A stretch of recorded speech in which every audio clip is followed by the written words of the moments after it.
नीतीश नायडू में चल रही जुगलबंदी समर्थन वापस लेंगे मोदी से। अब कहा जा रहा है कि इंडिया गठबंधन का ऑफर इन लोगों को मिला है, यह वक्त बताएगा, लेकिन चर्चाएं बड़ी तेजी से फैल रही हैं।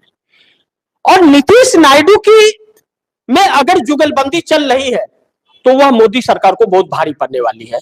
इन दृश्यों को थोड़ा समझने के हम प्रयास करते हैं और यह जानने की कोशिश करते हैं कि क्या वाकई ऐसा हो सकता है क्या।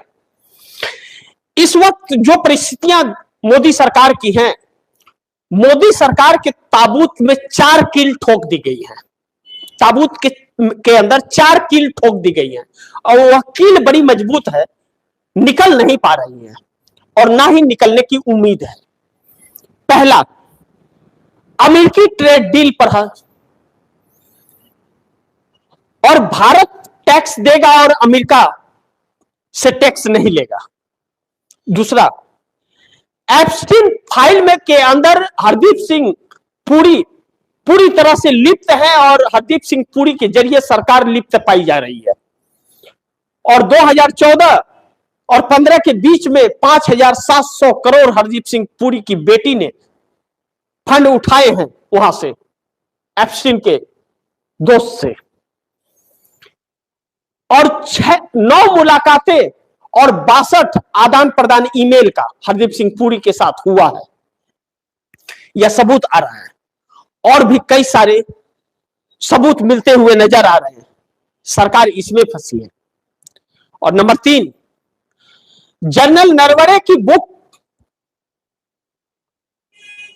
का उल्लेख कारवां पत्रिका में छपने के बाद चाइना के सामने कैसे सरेंडर नरेंद्र मोदी ने किया, इसका दास्तां छपा है तो देशभक्ति पर इनके लगाम लग गया। और नंबर 4, शंकराचार्य को लेकर के जिस तरह से भारतीय जनता पार्टी कर रही है, उससे साधु संतों में नाराजगी बहुत काफी बढ़ रही है। जो इस सरकार का मुख्य हथियार था वही धाराशाह हो रहा है।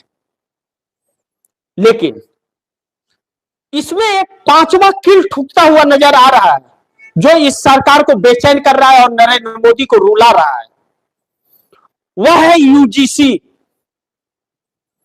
लेकिन अमित शाह ने तो 6ठा कील ठोक दिया। पश्चिम बंगाल के अंदर सीएए एनआरसी कराने के लिए टीम गठित कर दी। 6 किलो को उखाड़ पाना मोदी सरकार के लिए संकट है। अब पूरे देश में एसआईआर का भी ऐलान कर दिया गया है, यानी कि आंध्र प्रदेश के अंदर भी। अब ऐसे में चंद्रबाबू नायडू इस सरकार के साथ अगर रहे तो आंध्र प्रदेश की जनता चंद्रबाबू नायडू को उखाड़ करके फेंक देगी। 2/3 बहुमत से अभी सत्ता में तो हैं, लेकिन 29 में सत्ता पाना चंद्रबाबू नायडू के लिए सपना हो जाएगा और यह बात चंद्रबाबू नायडू भी जानते हैं। बिल गेट्स का स्वागत करके चंद्रबाबू नायडू को जिस तरह से फंसाया गया है और नरेंद्र मोदी ने एआई समिट में जो स्लेदर अपना कराया है और एप्स्टीन पर चुप्पी, चंद्रबाबू नायडू के लिए बहुत भारी पड़ रहा है। अब स्पीकर ओम बिरला के अविश्वास प्रस्ताव पर किस तरह वोटिंग होगा, कौन वॉकआउट करेगा, कौन वोट देगा, वह तो बात अलग की है। आप मान लीजिए कि स्पीकर ओम बिरला बच जाएंगे, लेकिन बजट सेशन पार कर पाना नरेंद्र मोदी के लिए बड़ी मुश्किल होने वाला है। ऐसा ही वक्त था बजट सेशन का जब अटल बिहारी वाजपेयी की सरकार एक वोट से गिर गई थी सदन में और बजट सेशन का दूसरा भाग पार्लियामेंट चल रहा था। जैसे पहला भाग खत्म हुआ और दूसरा भाग 9 मार्च से 13 अप्रैल चलेगा, यही वक्त था। और नरेंद्र मोदी के साथ भी यही वक्त, और इस बजट सेशन में सरकार जाने का डर मोदी को सता रहा है, इसीलिए मेरठ से रोना धोना शुरू हो गया था। नीतीश कुमार, आज जिस तरह से हालात वहां पैदा हुए, जिस तरह से भाजपा के लोग और जेडीयू के लोग आपस में लड़ गए और सरकार की स्थितियां हुआ है कि जो इस नेता को बजट मिल रहा है सब आजा पाजा पेट में समाज वाला कहानी चल रही है। अब भारतीय जनता पार्टी के साथ रह पाना उन्हें मुश्किल होगा और यह टकराव बढ़ता हुआ नजर आ रहा है। ऐसे में भारतीय जनता पार्टी से समर्थन वापसी तक बात नीतीश नायडू की पहुंच सकती है। यह नीतीश नायडू की जुगलबंदी जो है वह भारतीय जनता पार्टी के लिए अब बड़ी मुश्किल पैदा करने जा रही है। लेकिन इसी बीच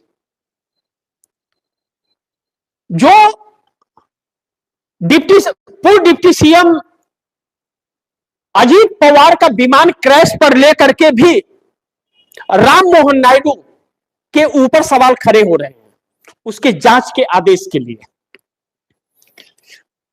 और भारतीय जनता पार्टी जांच के लिए तैयार नहीं है। कहा जा रहा है इसमें बड़े बड़े लोगों का हाथ है और अजीत पवार के विमान क्रैश संयोग नहीं, एक साजिश है।